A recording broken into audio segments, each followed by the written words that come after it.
יתקדש שמך, תבוא מלכותך, יעשה רצונך כבשמיים כן בארץ. את לחם חוקנו תן לנו היום, וסלח לנו על חטאינו כפי שסולחים גם אנחנו לחוטאים לנו. ואל תביאנו לידי ניסיון, כי אם חלצנו מן הרע. El Señor le bendiga y le guarde. Este es tu hermano Pastor Walter Agosto una vez más para Veracidad Channel.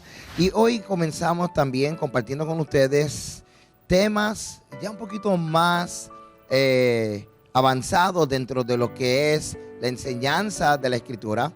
Pero vamos a estar contestando una de las preguntas más fundamentales, básicas e importantes de poder nosotros contestar y entender. ¿Por qué Yeshua murió en la cruz? ¿Por qué murió en la cruz? ¿Por qué Yeshua murió por nosotros? Y claro que de primera instancia nosotros pues rápidamente podamos contestar, pues murió por mí. Otros dirían un poquito más, murió por mi pecado. Otros dirían, murió por los pecados de todo el mundo. Otros dirían, murió por todo el mundo. Y yo le digo, por todas las anteriores. Todas las anteriores, exacto. Vamos bien. Pero estamos estudiando. Y cada vez que estudiamos nos damos la oportunidad de acercarnos un poco más a entender el plan magistral de nuestro Padre Celestial, del Creador del universo, del Padre de nuestro Señor, Yeshua HaMashiach. También vamos a presentarle uno de los versos que también se utiliza muchas veces para justificar que no tenemos que ya obedecer los mandamientos o lo que se llama la ley de Dios. Y estamos hablando de Romanos capítulo 7. Y yo le aseguro que luego de esta enseñanza usted va a poder contestar la pregunta ¿por qué murió Yeshua en la cruz? Y va a poder entender Romanos capítulo 7. Así que vamos a leer Romanos capítulo 7 y luego entramos rápidamente a lo que queremos compartir con ustedes. Romanos capítulo 7, los primeros 3 versos. ¿Acaso ignoráis, hermanos? Pues hablo con los que conocen la ley, que la ley se enseñorea del hombre, entre tanto vive. Porque la mujer casada está sujeta por la ley al marido, mientras éste vive. Pero si el marido muere, ella queda libre de la ley del marido. Así que si en vida del marido se uniere a otro varón, será llamada adúltera. Pero si su marido muriere, es libre de esa ley, de tal manera que si se uniere a otro marido, no será adúltera. Así que muchos cogen estos versos de Pablo, habiendo luego en el verso 12 en adelante, exaltado en la Torah, creen que Pablo lo que está diciendo es que cuando Yeshua murió, ahora tú y yo somos libres de la ley. La misma actitud que se utiliza al malinterpretar Gálatas en el capítulo 3, cuando habla acerca de que Yeshua, el Mesías, nos libertó de la maldición de la ley, sacando todo fuera de contexto. Y de hecho, en el caso de Gálatas, literalmente están pasando por alto lo que está diciendo Gálatas. Gálatas dice que Cristo, que Yeshua, que el Mesías nos libertó de la maldición de la ley. Así que tendríamos que nosotros verificar qué es la maldición de la ley. Pero ya eso sería otra enseñanza. Regresamos aquí al libro de Romanos. Porque piensan que lo que está diciendo es que Yeshua al morir nos hizo a nosotros libres de la ley. Y hay un error craso. Y vamos a comenzar leyendo algo que el mismo Pablo puso como nota aclaratoria. Mira lo que dice en el verso 1. ¿Acaso ignoráis, hermanos? Y mira lo que dice entre paréntesis. Mire lo que dice ahí. Pues hablo con los que conocen la ley. Así que antes de llegar a conclusiones, te hago una pregunta. ¿Conoces tú la Torá? Porque si no la conoces, como en el caso del libro de los Hebreos, si tú no conoces Levítico y no sabes lo que es la agenda del sumo sacerdote en el día de Yom Kippur en el templo, no vas a entender la carta de los Hebreos. Porque la carta de los Hebreos lo que está explicando es lo que hace el sumo sacerdote en el día de Yom Kippur. Y si no sabes la diferencia entre la Pascua, el sacrificio del Cordero, y Yom Kippur, no vas a poder entender el libro de los Hebreos. En este caso, Pablo lo está diciendo claramente. Pues hablo con los que conocen la ley. Y si tú no conoces la ley, ¿cómo tú vas a entender Romanos capítulo 7? Así que hay gente que no conoce la Torá, no estudian la Torá, pero quieren explicar el capítulo 7 de Romanos, donde Pablo claramente lo está diciendo. Y lo repito otra vez. Pues hablo con los que conocen la ley. Pero continuamos viendo estos versos. Dice que la ley se enseñorea del hombre entre tanto que éste vive. Porque la mujer está casada, está sujeta por la ley al marido mientras éste vive. Pero si el marido muere, ella queda libre de la ley del marido. Entonces, cuando usted estudia las escrituras, usted no puede hacer lo que muchos hacen, que van primero a la interpretación espiritual y de ahí en adelante siguen regando lo que entienden. No. Pablo, como todo fariseo, como todo rabino, como todos los rabinos y como todos los maestros de la Torá, siempre enseñaban en la misma dirección y enseñaban a través de la misma estructura, de lo natural a lo espiritual. Pablo así también lo deja dicho en la carta de los Corintios, que todo comienza en lo natural hasta lo espiritual. ¿De qué estamos hablando? De que primero hay un nivel de interpretación llamado el nivel simple o literal. Así que si aquí habla de la ley del marido y de la mujer, y si habla acerca del estatus de adulterio, está hablando exactamente de lo que estamos leyendo. Así que no podemos alejarnos del contexto, porque ¿a dónde vamos a ir si cada vez que estudiamos las escrituras obviamos lo que literalmente está diciendo, si no partimos de lo que literalmente está diciendo y partimos desde la idea de la interpretación que se me viene a la mente? O sea, tenemos que comenzar desde lo que está escrito, desde lo simple, que es lo que se le llama en la interpretación de los rabinos el nivel peshat o el nivel simple. Y esto es hasta tan obvio que la Biblia dice lo que la Biblia está diciendo. Ok, así que vamos a entrar, vamos a ver aquí, están viendo una imagen de nuestro Mesías. Y ya es muy popular esta postura, esta posición de él, escribiendo en la tierra. La gran polémica, el gran misterio que él escribió. ¿Qué fue lo que escribió el Señor? Algunos dicen que escribió el dibujito de la forma de un pez. Algunos dicen que no estaba escribiendo nada. Yo le digo la verdad, yo no estaba allí. Pero algo sí yo le puedo decir. Como la escritura me invita a acercarme, y escuche bien, porque tenemos que ser muy responsables a la hora de enseñar y darle sentido a la escritura. La posibilidad de lo que pudo haber ocurrido. Y hay dos posturas. Hay dos versiones que se unen, que se reconcilian. Una la voy a exponer, que es simple, y la otra es la entrada a nuestro tema.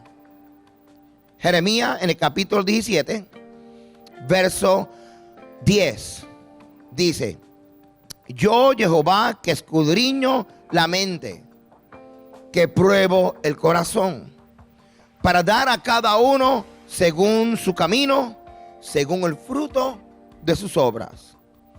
Como la perdiz que cubre lo que no puso, es el que injustamente amontona riquezas, ni la mitad de sus días los dejará, y en su postrimería sería insensato. Trono de gloria excelso, desde el principio es el lugar de nuestro santuario. Ahora, escuche esto bien. Versos 17. Jeremías 17, 13. Anótelo por ahí. Jeremías 17, 13. Miren esto. Oh Jehová, esperanza de Israel, todos los que te dejan serán avergonzados, y los que se apartan de mí serán escritos en el polvo, porque dejaron a Jehová manantial de aguas vivas. Así que una de las propuestas que se presenta es que Yeshua estaba literalmente cumpliendo esta profecía, donde frente a los que acusaban a esta mujer adúltera, la casa de Judá, le está diciendo: voy a escribir los nombres de todos los que se apartaron de mí, y voy a escribir sus nombres en el polvo de la tierra. Esa es una de las propuestas sumamente interesantes. ¿Cuál es la otra? Vamos al Número capítulo 5, verso 11. En esta ocasión estaremos leyendo una de las leyes que, vuelvo y le digo, menos estudiada y considerada. Se llama la ley de celos, o en muchos casos le dicen la ley del marido. Y esto nos pone a pensar, porque Pablo, ¿qué está diciendo? Está hablando de la ley del marido. Número capítulo 5, verso 11. También Yahweh habló a Moisés diciendo: habla a los hijos de Israel y dile: si la mujer de alguno se descarriare y le fuere infiel, y alguno cohabitare con ella, y su marido no lo hubiese visto por haberse ella amancillado ocultamente, ni hubiere testigo contra ella, ni ella hubiere sido sorprendida en el acto. Acuérdate, la mujer adúltera aparentemente la cogieron en el acto y la tiran ahora frente al Mesías y le dicen: ¿qué vamos a hacer con ella?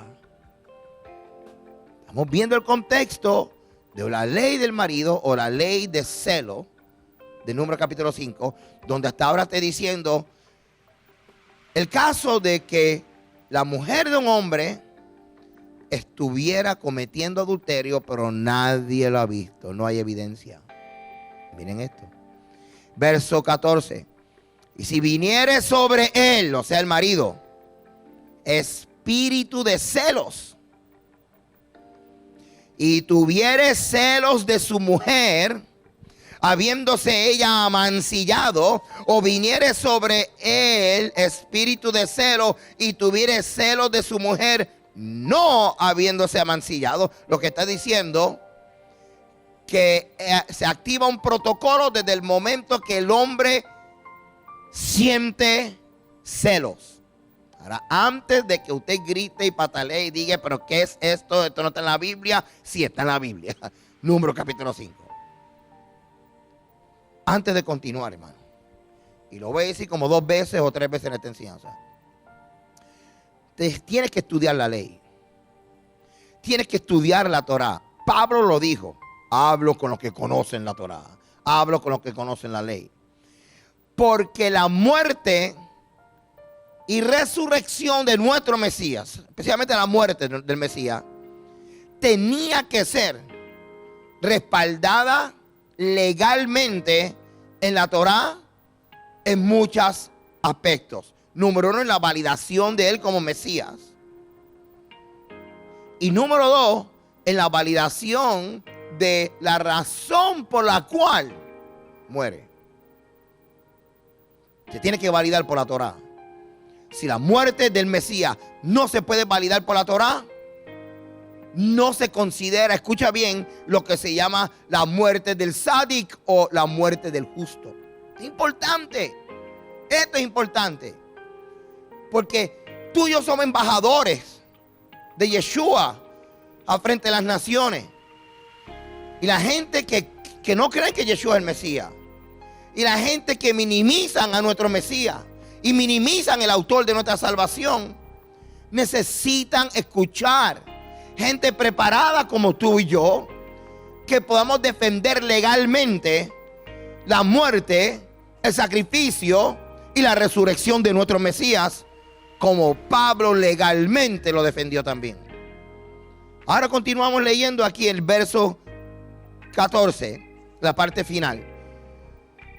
Si viniera sobre él espíritu de celo y tuviere celo de su mujer, no habiéndose amancillado, lo que quiere decir, si el hombre de repente tiene celo, haya adulterado la mujer o no. Si de repente tiene celo, dice en el verso 15, entonces el marido traerá su mujer al sacerdote, y con ella traerá su ofrenda, la 10ª parte de una efa de harina de cebada.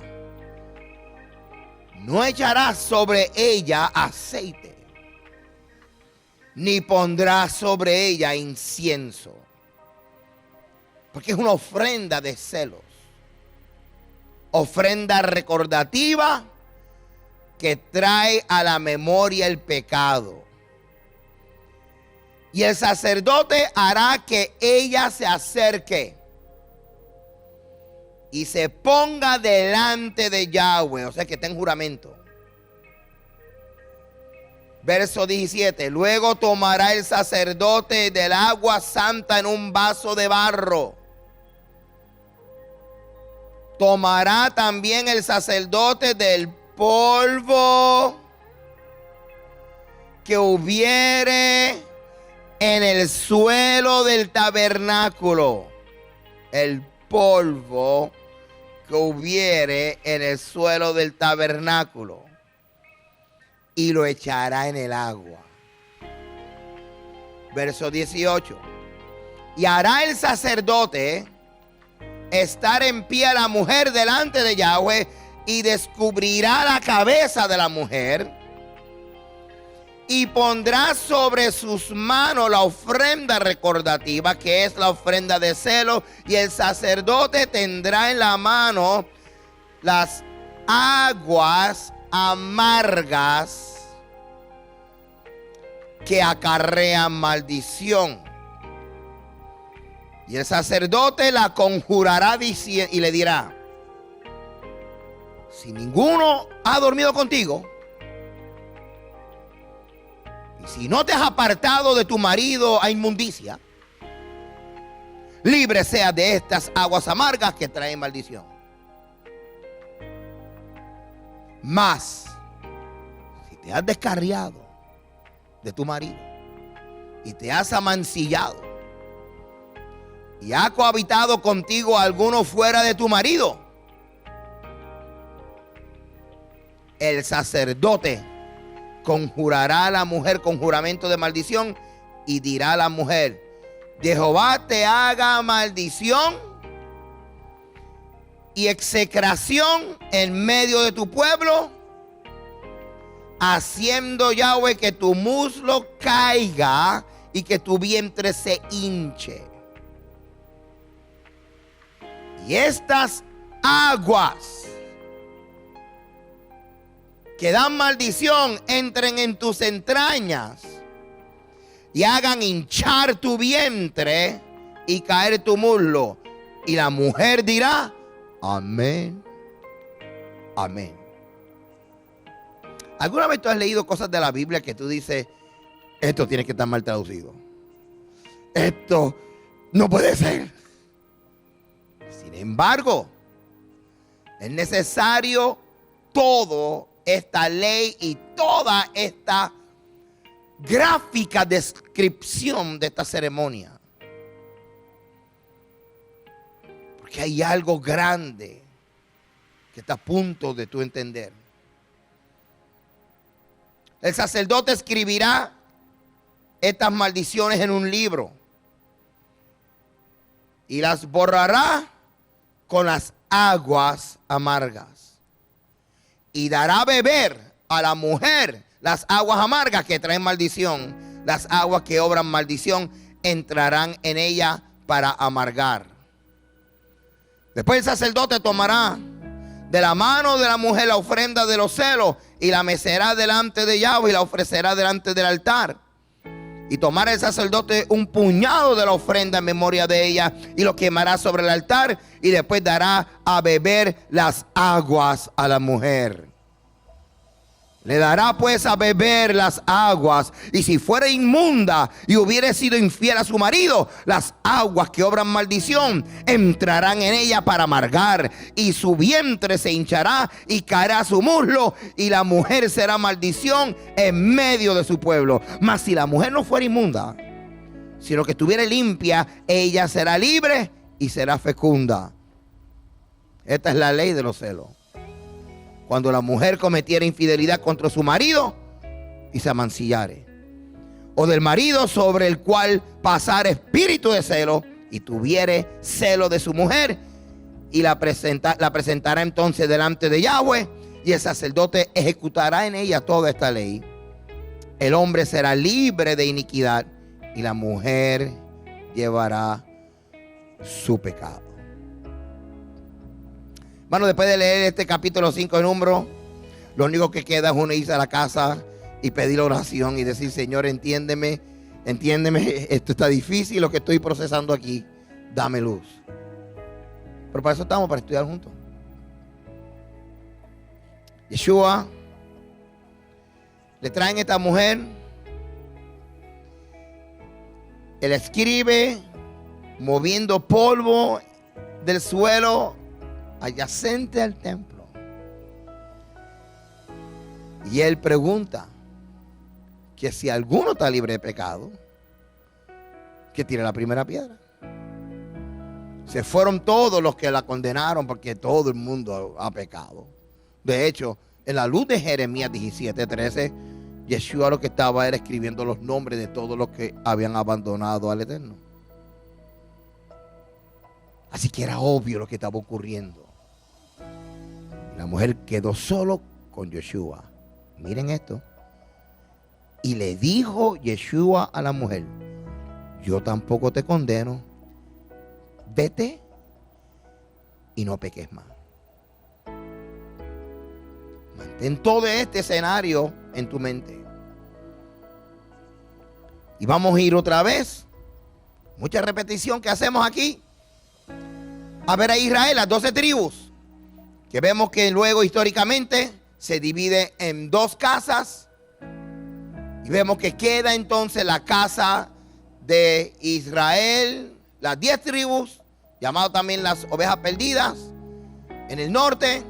Y la casa de Judá, llamado hoy los judíos, que son los que regresan eventualmente desde Babilonia, construyen el templo y son los que están habitando Jerusalén cuando Yeshua nace.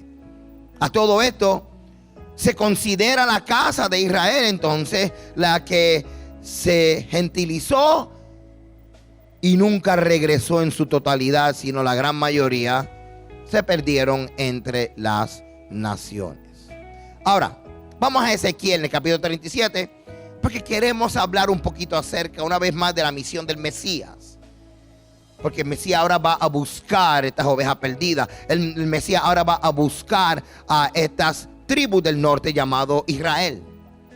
Ezequiel 37 dice: hijo de hombre, toma ahora un palo y escribe en él para Judá y para los hijos de Israel, sus compañeros. Toma después otro palo y escribe en él para José, palo de Efraín, y para toda la casa de Israel, sus compañeros.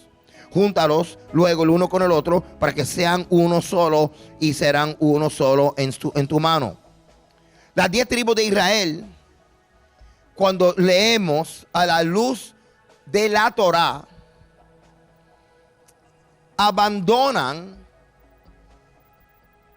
al rey de Israel, dejan la Torá, cambian el sacerdocio, cambian las fechas y las fiestas, cambian el lugar donde el Eterno escogió poner su nombre, o sea, la capital, lugar de adoración.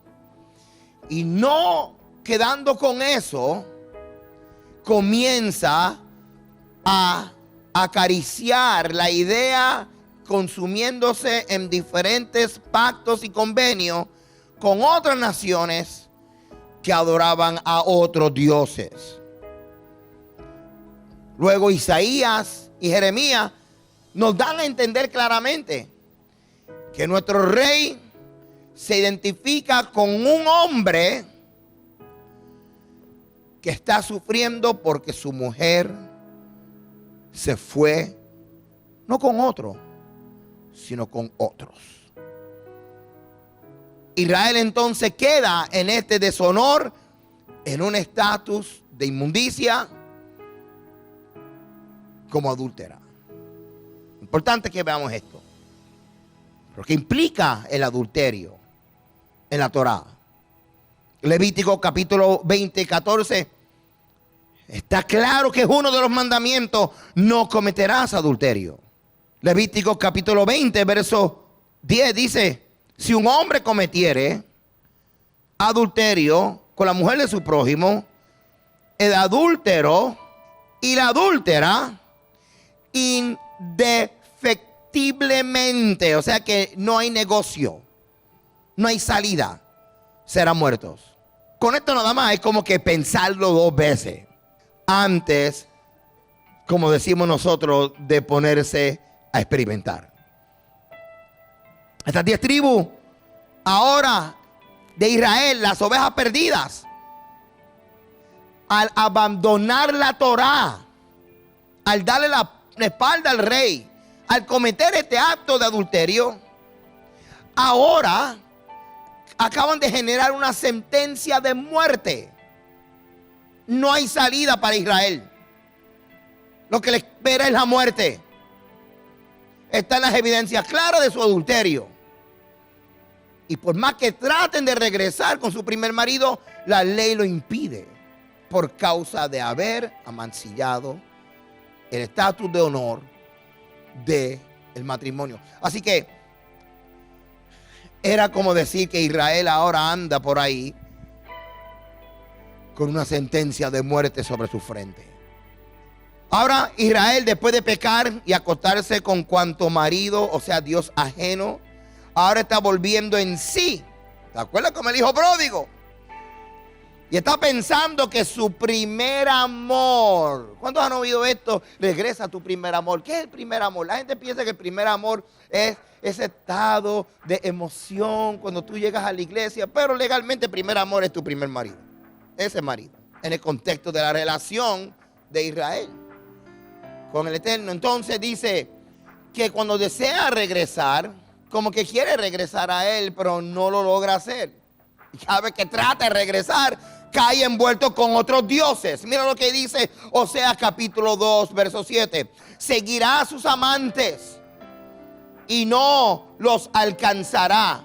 Los buscará y no los hallará. Entonces dirá, y escuche bien por favor, y mientras usted escuche lo que yo estoy leyendo, te pregunto si lo has leído en alguna parte de la Biblia. Escucha bien. Entonces esto es lo que Israel va a decir mientras medita en regresar a su primer amor. Iré y me volveré.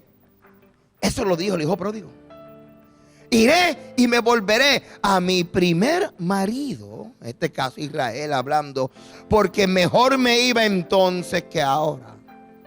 Ahora imagínate, Israel comete adulterio, genera una sentencia de muerte, no hay escapatoria. No hay escapatoria, porque todo lo que lo hizo intencionalmente. Si usted quiere leer luego todo el relato del hijo pródigo, eso está en Lucas capítulo 15, versos del 11 al 24. Ahora, regresemos a Números capítulo 5, la ley de celo, o la ley del marido. Verso 12 dice: habla a los hijos de Israel y dile, si la mujer de alguno se descarría y le es infiel, esa palabra infiel, en la concordancia Strong's, que nos ayuda a entender el significado de las palabras en español, en hebreo, Strong's, y cuando hablo de Strong's estoy hablando de H4604, la palabra Ma'al. Ma'al lo que significa es traición. O sea que si la mujer es infiel, si la mujer traiciona, eso es lo que está diciendo. Número capítulo 5, 14. Si él expresa de celo, o sea, si el marido de repente le da un ataque de celo y tiene celo de su mujer, quien se ha contaminado, o si él expresa de celo y tiene celo de su mujer, aun cuando ella no se ha contaminado, esa palabra contaminado es la palabra tamé en hebreo. Tamé en hebreo lo que significa es inmundicia, impuro. Pero mire esto, cuando tú vas al hebreo pictográfico, que es este hebreo que son, como yo digo, dibujos, y te da la oportunidad de, al leerlo tú, ver la función de la palabra. La palabra tamé tiene 3 palabras hebreas: tet, mem y alef. Y lo que significa en la transliteración del pictográfico es un líder rodeado de sangre o de caos. ¿Dónde pensar? Que el estatus de esta mujer de pureza cambia a impureza. El marido no sabe qué ella ha hecho, pero tiene un ataque de celos. Ante esta situación se activa un protocolo donde se dice: si esto es así, el marido tiene que coger a su mujer y llevarla al sacerdote. Y se activa un protocolo que encontramos en Número capítulo 5. Espero que estés conmigo, porque vamos al paso, porque sé que esta enseñanza o aplicación no es muy común. Vamos ahora a una aplicación contemporánea. Quiero que lo entienda como si fuera una película o una novela o una historia que tú hayas leído o que pudiste haber conocido. Miren lo que tengo en la pantalla y vamos a seguir juntos aquí en este caso. Vemos que aquí el hombre, según Número capítulo 5, el marido sufre un espíritu de celo. El caos comienza a delatar a la mujer que cometió el adulterio. ¿Alguna vez tú has estado en esa situación que como que tienes una sospecha? Aquí lo que estamos hablando es que el hombre tiene una sospecha. Y se acerca a la mujer y le dice: ¿dónde estás tú? ¿Has oído esa frase? ¿Dónde tú estás? ¿Qué fue lo que el Eterno le dijo a Adán? Una sospecha. En esa sospecha y en ese acercar a la esposa está teniendo una de las primeras oportunidades de confesar. Miren esto.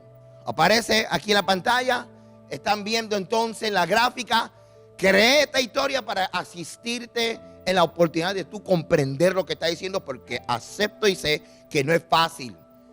El leerlo nada más choca y nos pone a pensar cómo va a ser. De hecho, la primera vez que aparece amén, amén en la Biblia es aquí. El tema de la ordenanza, Número capítulo 5, la ley de celo, es que si un esposo sospecha que su mujer le ha sido infiel, pero no tiene testigo, entonces debe acudir a la justicia divina para poder estar, ¿cómo? De nuevo en paz. El objetivo de este ritual por parte del esposo es poder recuperar la confianza en la esposa y restaurar el matrimonio. El proceso entonces era que la mujer debía ser traída frente a Yahweh, al templo, en presencia de 2 testigos, para ser forzada a beber unas aguas amargas. Esta agua en su preparación está llena de simbolismo. El agua se mezclaba con polvo, posiblemente del suelo del tabernáculo. La mujer debía tomar el agua, y si era libre de pecado, no había cometido adulterio, entonces el agua no le haría daño. Pero si por el contrario era culpable, las aguas le hincharían el vientre y le impedirían caminar, y sería maldición en medio del pueblo. Estas maldiciones, a las que la mujer respondía amén, amén, se escribían en un libro y se borraban con las aguas amargas. Así que escribían en el papel todas las maldiciones, y luego que ella aceptaba, el agua amarga corría sobre el papiro. La tinta amarga se mezclaba con el agua, entonces ella se tomaba eso. Si alguien tiene relaciones sexuales con ella y el hecho ha quedado escondido, oculto de su marido, pues ella se contaminó y no hay testigo contra ella, porque no fue sorprendida en el acto. Si él es presa de celo y tiene celo de su mujer, quien se ha contaminado, o si él es presa de celo y tiene celo y su mujer no se ha contaminado, sea cual sea el caso, el hombre tenía el derecho de presentar su mujer ante el templo. Vamos a ver otra vez número 5:15.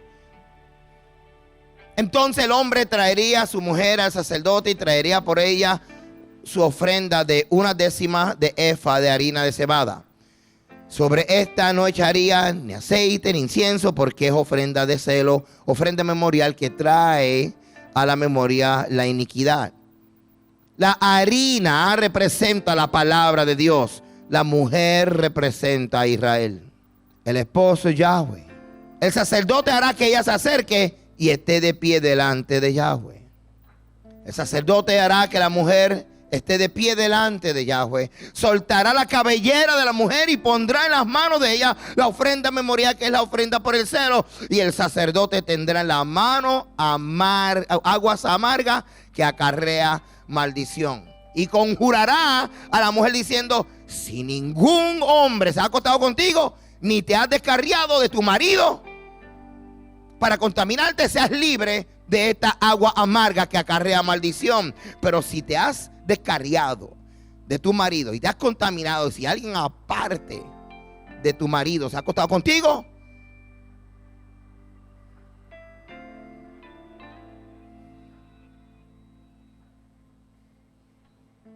simplemente lee lo que acabo de poner ahí y ponte a pensar qué es lo que está ocurriendo.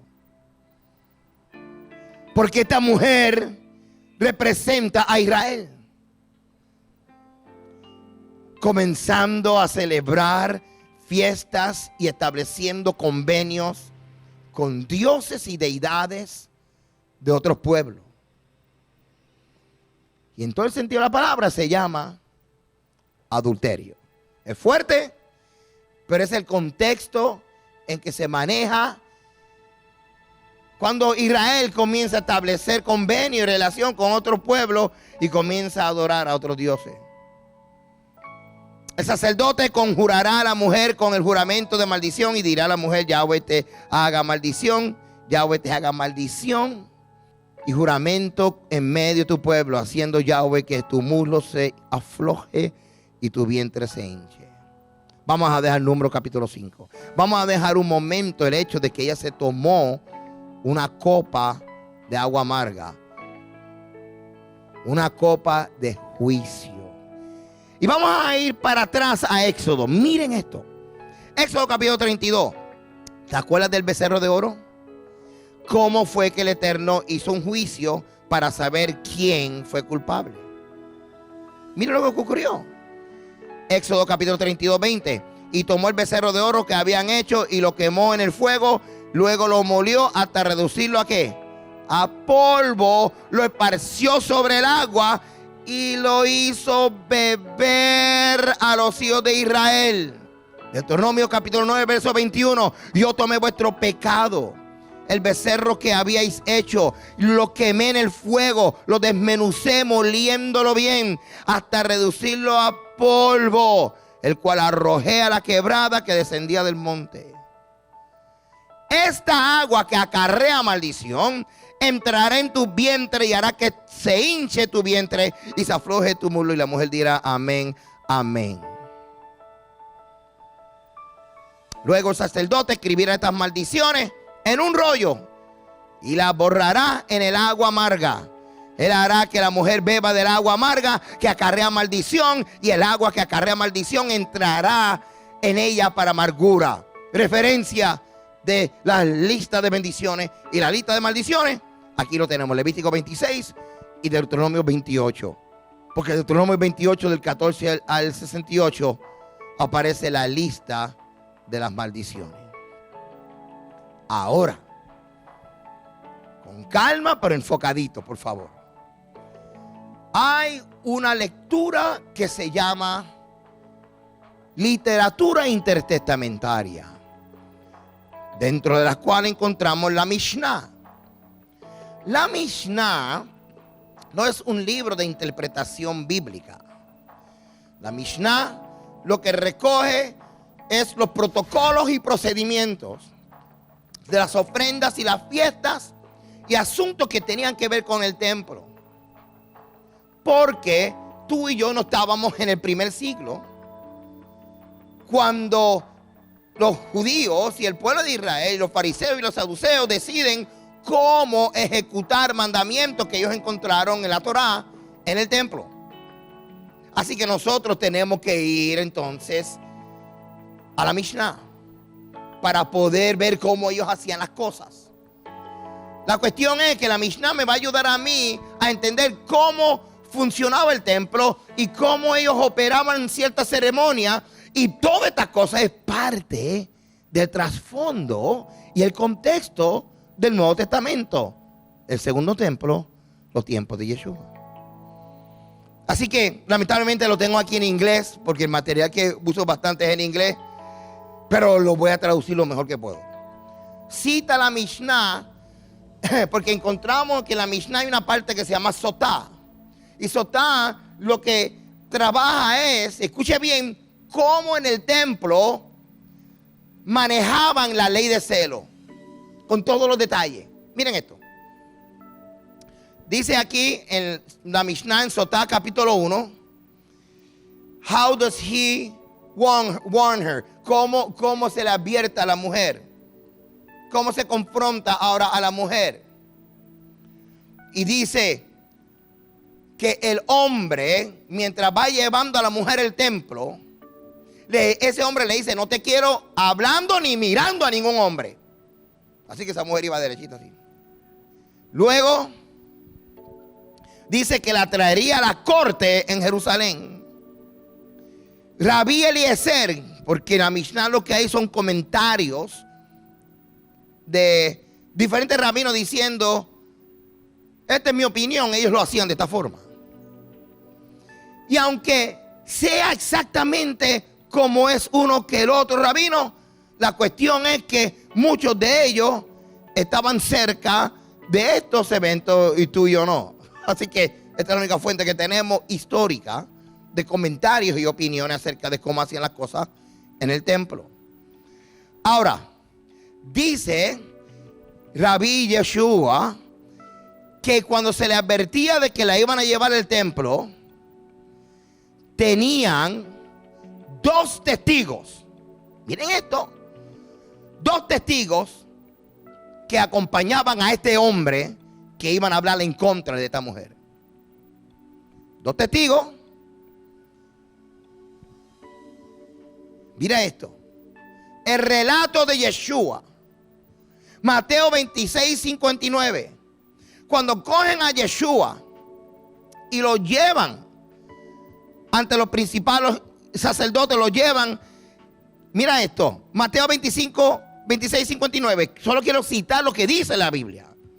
Los principales sacerdotes y los ancianos y todo el concilio buscaban falso testimonio contra Jesús, Yeshua, para entregarle a la muerte. Y no lo hallaron. Aunque muchos testigos falsos se presentaban, pero al fin vinieron 2 testigos falsos. Así que la Mishnah decía, cuando un hombre tenía celo, cogía a su mujer y con 2 testigos y lo llevaba al templo.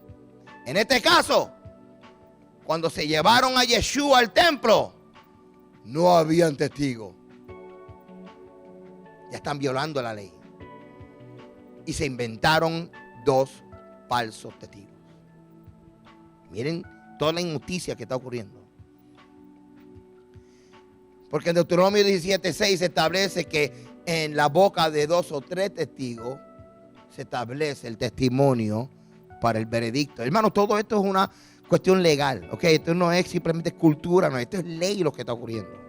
Aquí le estoy presentando un diagrama general del templo, donde vemos el acceso, donde dice la puerta de la hermosa, luego el patio de las mujeres. Todo este camino era parte de la trayectoria que supuestamente se entra al templo, al Sanedrín. Pero no voy a entrar en estos detalles, pero simplemente quiero que vean, simplemente para que vean dónde era que se sentaba el gran Sanedrín, aunque sabemos que fue en la casa de Caifás todo este encontramiento donde presentaron a Yeshua. Pero no habían testigos. ¡Claro! ¿Quién va a encontrar testimonio en contra de Yeshua de que él cometió pecado? Tú y yo sabemos que todo fue un invento. Ahora, quiero que veas conmigo una vez más las tribus de Israel totalmente divididas. Las tribus de Israel en el norte, las tribus de Judá en el sur.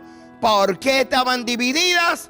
Porque Israel abandonó, dio la espalda, se casó, hizo pacto, adulteró.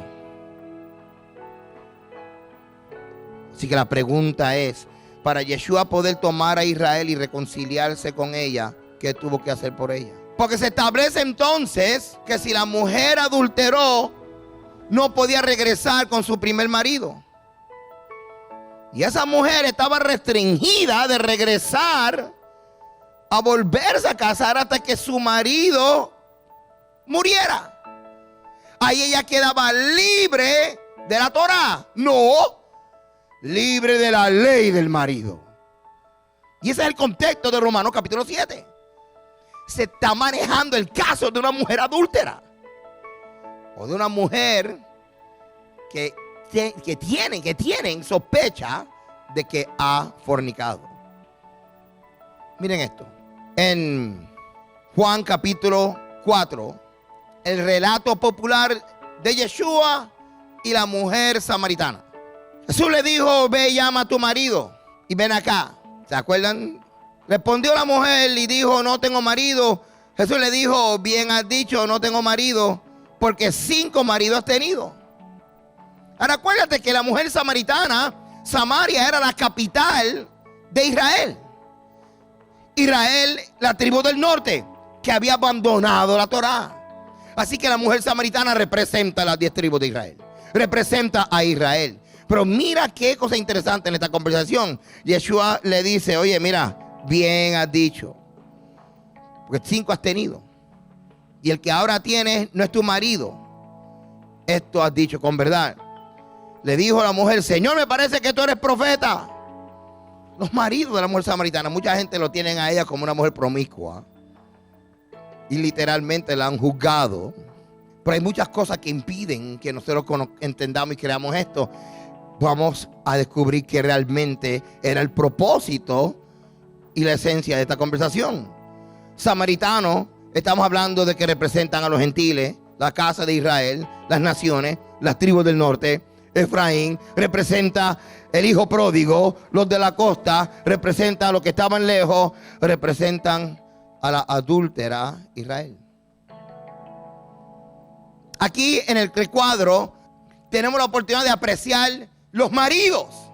Y claro que dentro de varias propuestas que hay, el más simple y el más sencillo que se nos hace pensar es, estando con el reino de Egipto, Asiria, Babilonia, Persia, Grecia y con el reino de Roma, que ese era el del tiempo del Mesías, que es bien importante. Juan 4:18, porque 5 maridos has tenido y el de ahora no es el tuyo. ¿Te acuerdan cuando Yeshua está con los discípulos? Comenzamos a ver la presencia de copas en la ceremonia antes de Pesaj o de la Pascua. La copa de la cena era para ratificar el pacto, para renovar el pacto que fue quebrantado. Esto es importante porque cuando escuchamos y leemos, por cuanto todos pecaron, están destituidos de la gloria de Dios, estamos hablando dos realidades. Número uno, tú y yo, al igual que Adán, hicimos lo mismo. Hicimos lo mismo. Hay que dejar esto bien claro. Número uno. Número dos, Israel le dio la espalda al Eterno, traicionó el pecado de Maal y se fue con otros dioses, otros maridos. Y usted dirá, pero pastor, Judá también. Sí, pero el Eterno simplemente por el pacto de David, para proteger la semilla del Mesías, guardó a Judá. Y aquí hay un plan, hermano, que es la que hace posible que tú y yo como gentiles seamos alcanzados. Hermano, yo quiero que tú entiendas una cosa, que el Dios que tú le sirves, su mente no hay quien la alcance. Cuando tú crees que entendiste algo, todavía no lo entiendes como lo debes de saber. En 1 Corintios 11:25 dice: así mismo tomó también la copa después de haber cenado, diciendo: esta copa es el nuevo pacto en mi sangre. Hacer esto todas las veces que la bebieres en memoria de mí. Pero vamos a ver, porque hay otra copa. Mateo capítulo 20, verso 22. Entonces respondiendo Yeshua, y digo: no sabéis lo que pedís. ¿Podéis beber la copa que yo he de beber? Y ellos le dijeron: podemos. Así que tenemos estos dos que están diciendo: mira, maestro, mami quiere hablar contigo. Y mami le dice: cuando tú estés en tu reino, que este sea el jefe de Hacienda y el otro el departamento de Estado. Y Yeshua los miró y dijo: usted no sabe lo que está pidiendo. Hermano, voy a decir algo. ¿Pueden ustedes tomar la copa que yo voy a tomar? Pero no está hablando de la copa de la renovación del pacto. Miren esto. El precio del llamado puede ser tanto como tu propia vida. Esto es algo serio. Esto no es, o sea, aquí no hay tiempo de jugar a religión, de jugar a que yo quiero ser el apóstol, el pastor, el evangelio. No, esto es serio, hermano. Porque nuestra desobediencia le costó la vida al Mesías. Miren esto. Él les dijo: a la verdad, de mi vaso beberéis, y con el bautismo con que soy bautizado, seré bautizado. Pero sentaros a mi derecha y a mi izquierda no es mío darlo, sino a aquellos para quienes está preparado por mi Padre. Vemos a Yeshua ahora en el huerto de Getsemaní. Él está orando. Vimos la copa en la renovación del pacto. Vimos la copa ahora de Yeshua hablando acerca del precio del llamado. Esto no es así, yo quiero ser el jefe. Pero ahora vemos otra copa. Y esta copa está presente en la oración de Yeshua cuando Yeshua está a punto de dar su vida.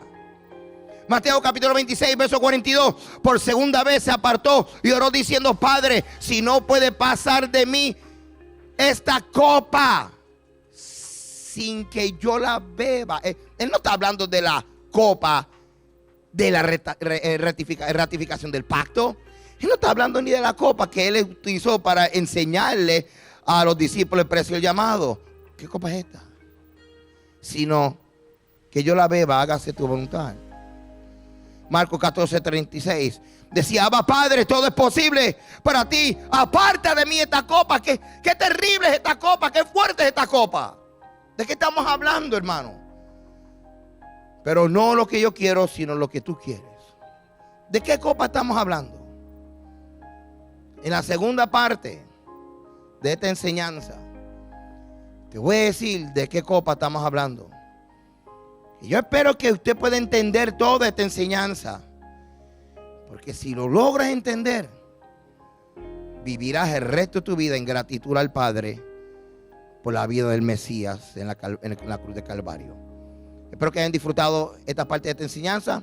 Acuérdense, hermanos, que la salvación es por gracia, pero en la obediencia hay bendición. Shalom.